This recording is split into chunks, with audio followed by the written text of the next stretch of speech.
কেন্দ্রীয় নেতৃবৃন্দ, জাতির বিবেক, সাংবাদিক বন্ধুগণ, আমরা জাতীয় জীবনের একটি গুরুত্বপূর্ণ বাঁকে আজকে আপনাদের সকলকে এখানে দাওয়াত দিয়ে কষ্ট দিয়েছি। আপনারা আমাদের দাওয়াত কবুল করে এখানে এসেছেন।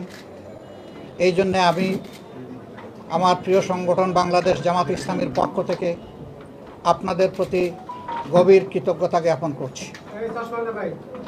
সম্মানিত সাংবাদিক বন্ধুগণ, বাংলাদেশ 1971 সালে বহু ত্যাগ এবং তিতিক্ষার মধ্য দিয়ে স্বাধীন হয়।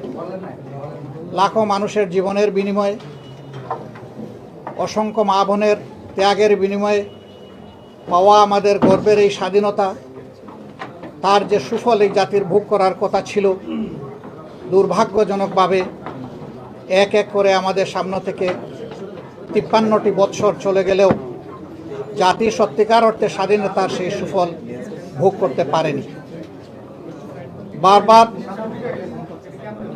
আমাদের শাসক গোষ্ঠীর অদূরদর্শিতা,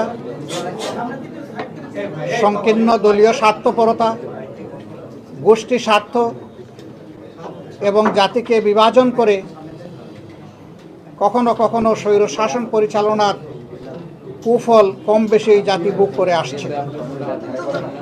তারপরেও জনগণের অক্লান্ত পরিশ্রম, দেশপ্রেম এবং ভালোবাসা, দেশে এবং প্রবাসে যারাই দেশের জন্য কাজ করেন, তারা তাদের ত্যাগ এবং পরিশ্রমের বিনিময়ে দেশ তিলে তিলে সামনের দিকে যে এগিয়ে যাচ্ছে, এটা আমরা অস্বীকার করতে পারি না। কিন্তু যদি আমাদের শাসন ব্যবস্থায় গণতান্ত্রিক মূল্যবোধ, মানবাধিকার, আইনের শাসন, সামাজিক সুবিচার এবং স্বচ্ছতা থাকত, তাহলে এই দেশ এর চাইতে আরও বহু বেশি সামনে এগিয়ে যাওয়ার সুযোগ ছিল।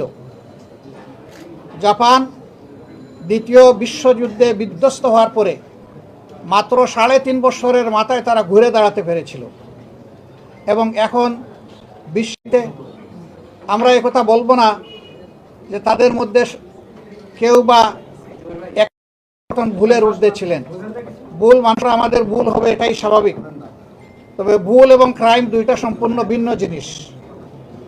অপরাধ এবং ভুল এক জিনিস নয়। অপরাধ হচ্ছে ইন্টেনশনালি কারো অথবা জাতির যদি কোনো ক্ষতি করা হয়, সেটার নাম অপরাধ। আর একজন তার না জানার কারণে, জ্ঞানের অভাব কিংবা অজ্ঞতার কারণে যদি কোনো কিছু করে, তাকে সেটা ভুল। ভুল সংশোধন করা যায়, কিন্তু অপরাধের শাস্তি পেতে হয়। অপরাধের শাস্তি যখন সমাজে নিশ্চিত হয়, আইনের শাসন যখন প্রতিষ্ঠিত হয়, তখন অপরাধের মাত্রা নিয়ন্ত্রণের মধ্যে চলে আসে। কিন্তু যখন বিচারহীনতা দেখা দেয়, তখন অপরাধের লাগাম টেনে ধরার আর কোনো সুযোগ থাকে না। আমি আজকের এই জাতির ক্রান্তি লগ্নে অতীতের কাউকে সুনির্দিষ্টভাবে দোষারোপ না করে এই জাতির সামনে কিভাবে এগোতে পারে, সেই ব্যাপারে মুহূর্তে দুই একটি কথা বলার জন্যই মূলত আজকে আপনাদের সামনে আমি হাজির হয়েছি।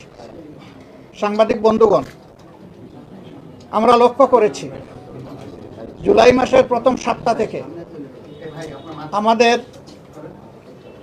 যুব ছাত্র সমাজ তাদের একটি সুনির্দিষ্ট অধিকারের দাবিতে সরকারি চাকরিতে কোটা ব্যবস্থার সংস্কারের জন্য তারা দাবি এবং আন্দোলন চালিয়ে আসছিল। মূলত হাইকোর্টের একটি রায় সামনে আসা এই বিষয়টাকে কেন্দ্র করে তাদের এই আন্দোলন গড়ে উঠেছিল। এই আন্দোলনের দাবি দেওয়া যেটা ছিল, এখন সকলেই স্বীকার করছেন যে তাদের দাবি ছিল যৌক্তিক এবং ন্যায়সঙ্গত, এবং শেষ পর্যন্ত কোর্টের মাধ্যমে সেটাই অনেকটা প্রতিষ্ঠিত হয়েছে। কিন্তু তার মধ্যে অনেক নিদারুণ ঘটনা ঘটে গেছে। শত শত জীবন আমাদের থেকে হারিয়ে গিয়েছে, অসংখ্য মানুষ আহত হয়েছে, হয়তো তাদেরকে আজীবন পঙ্গুত্ব বরণ করতে হবে।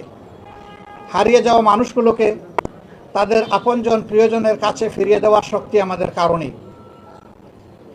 এই আন্দোলন করতে গিয়ে যারা ত্যাগ স্বীকার করেছেন, যারা জীবন দিয়েছেন, আমরা